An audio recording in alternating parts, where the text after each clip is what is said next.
नमस्कार विद्यार्थियों, वाक्य रूपांतरण टॉपिक के अंतर्गत आज हम संयुक्त वाक्य से मिश्र वाक्य बनाना सीखेंगे।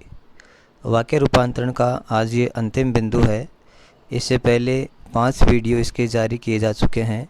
यदि आपने वो वीडियो नहीं देखे हैं तो इस YouTube चैनल की प्लेलिस्ट में जाकर वाक्य रूपांतरण के जितने भी वीडियो हैं वो आप वाक्य रूपांतरण की प्लेलिस्ट में देख सकते हैं।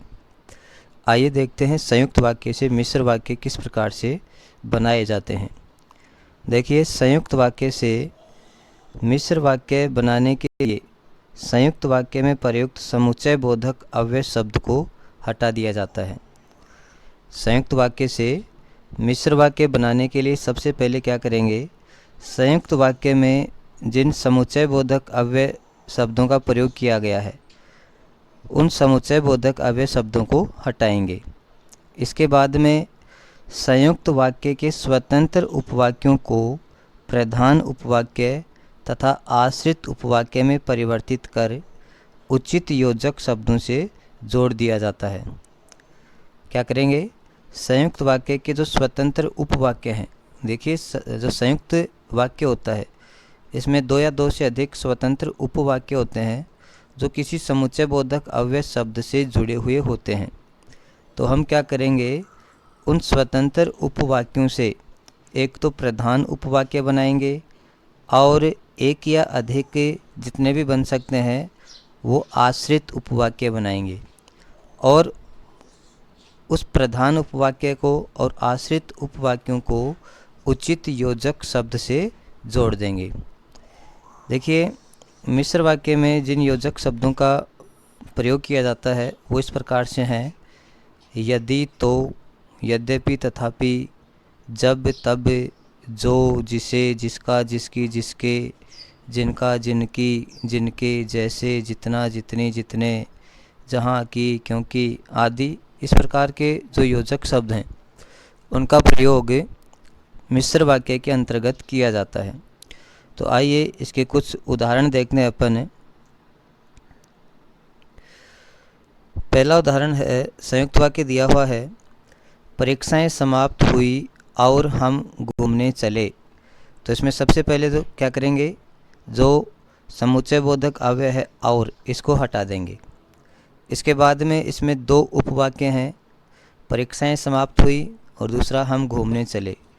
इनमें से एक आश्रित उपवाक्य बनेगा और एक प्रधान उपवाक्य बनेगा और आश्रित उपवाक्य और प्रधान उपवाक्य को उचित योजक शब्द से जोड़ दिया जाएगा। तो इसका मिश्र वाक्य क्या हो जाएगा, जैसे ही परीक्षाएं समाप्त हुई वैसे ही हम घूमने चले गए। ये इसका मिश्र वाक्य बन गया। अगला उदाहरण देखिए, वह निर्धन जरूर थे परंतु बहुत ही ईमानदार थे। या यूँ कहें, वह के स्थान पर यहाँ पर वे कर लेते हैं, वे निर्धन जरूर थे परंतु बहुत ही ईमानदार थे। तो इसका मिश्र वाक्य बनाने के लिए सबसे पहले परंतु जो समुच्चय बोधक अव्यय है इसको हटाएंगे और फिर इसको प्रधान उपवाक्य और आश्रित उपवाक्य में बदलकर उचित योजक शब्द से जोड़ देंगे। तो इसका मिश्र वाक्य बन जाएगा, यद्यपि वे निर्धन थे तथापि बहुत ईमानदार थे। अगला उदाहरण देखिए, संयुक्त वाक्य है, गांव में एक कुआं था और उसके चारों ओर फूलों की क्यारियां थी।